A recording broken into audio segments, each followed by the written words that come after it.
Morning, people. This is a quick extra one. Jules, you've created a monster. Just what the internet needs. Another asshole with a bunch of opinions, right? Anyways, I've been doing a lot of thinking since our talk on Nakusp last night. There was a young native gentleman there who showed up and dropped a fair amount of knowledge. And man, I wish we got it on tape. This kid was awesome. But there's two things that he said in particular that got to me. And don't get me wrong, like he knew what was going on, right? He's done his research, he's dug down, and he's not trumpeting the cultural Marxist dog shit that seems to be flying around this country these days. He knows what's up, you know? And he said, yeah, I'm here to vote for you. I never vote. I'm here to vote for you. But now that Canada is starting to experience what we've been experiencing for a long time, I have no empathy for you. And the one that really got me was, I have no hope. And, you know, I get it. I've been working with Native communities since I was a young man. And I know this is a political landmine and I shouldn't be talking about it.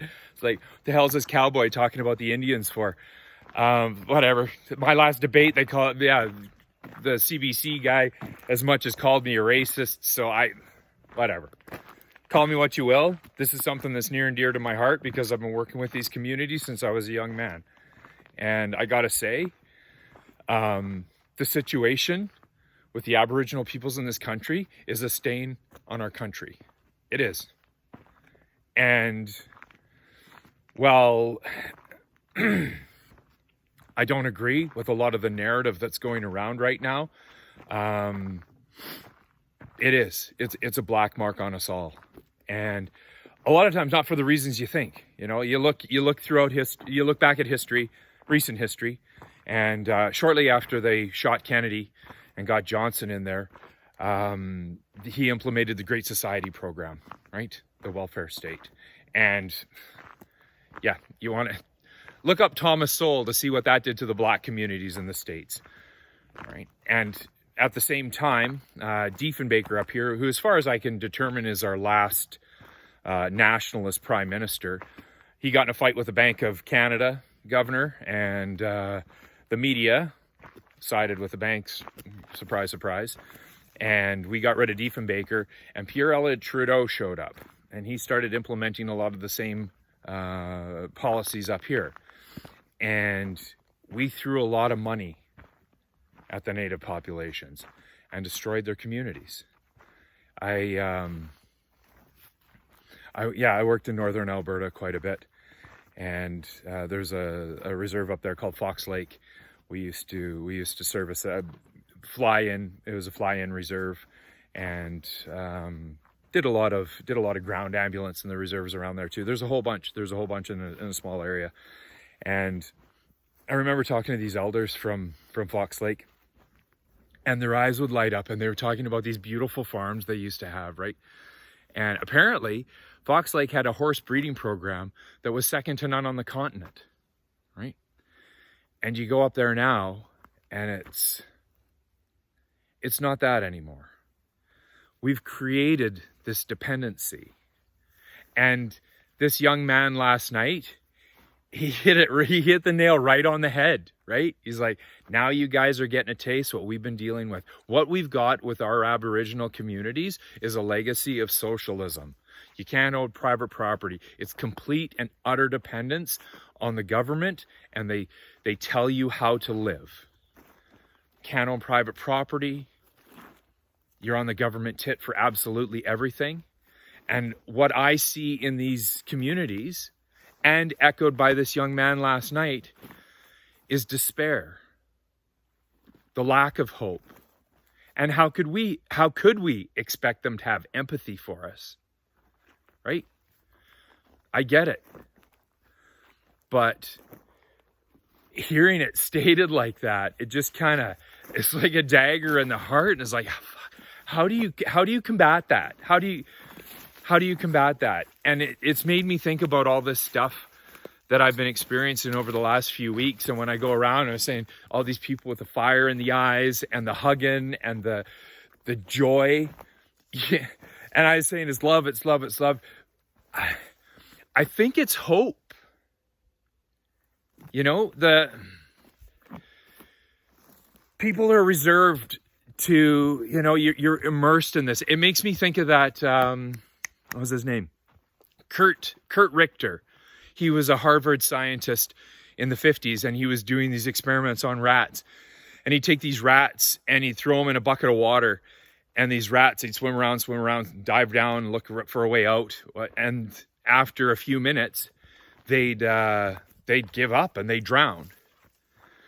And he found that if you put them in the bucket of water, and just as they're about to drown, you pick the rat up, you revive it, care for it a little bit.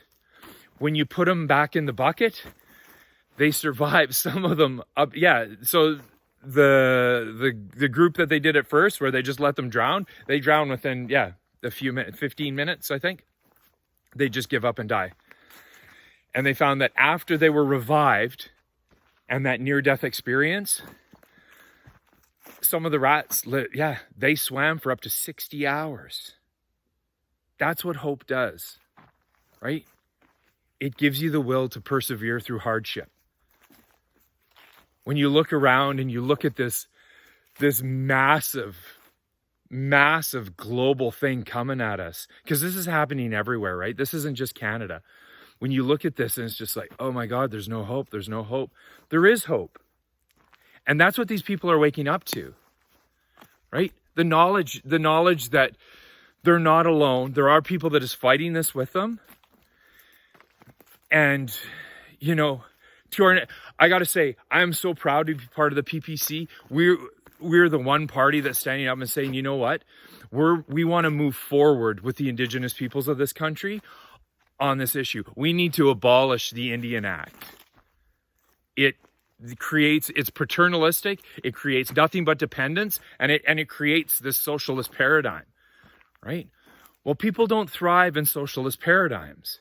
We've been shown that throughout history over and over and over again, right? We need to move forward, and we need to move forward together. And I get the lack of empathy, man. Like, you want to talk about racism, and I understand it. These people live in despair, and like I said, it's not a monolithic block. There are bands out there that are crushing it right now, right? There's thriving communities. They've got sober councils that work for their communities and work hard for the communities, and they're great people. But this socialist paradigm, man, it creates corruption and it creates despair. And when I walk around these days and I see this awakening, it gives me hope, and it's contagious. Like I said, this fire's lit, man. They're not putting it out. I'm so proud to be a part of it. I can't think of a higher honor. And the togetherness from different communities, all walks of life, that are coming to the same conclusions that we are. And it seems like at a rapid pace. I just got to say, so, thank you, Jayden, for coming out and saying your piece. I hope you're there on the 18th. I'd love to talk to you again. But I'm here to tell you that there is hope, okay? And I hope you find your empathy for us. Because to face what's coming, because let's face it, people, I don't know. You look at the ridiculous shit going on right now and all the things that they're saying, and how it's like they're trying to lose. I got a sneaky suspicion sometimes. It's like, are they trying to give us the election so we're holding the bag when all these things they've been doing, all the chickens come home to roost? I don't know. Whatever. Someone's got to hold the bag. I'd rather it be a group of patriots in the People's Party of Canada than a bunch of globalists. So, again, thank you, Jayden. I hope you're there on the 18th. I'd love to talk to you again. And, God bless, and good luck in the wars to come.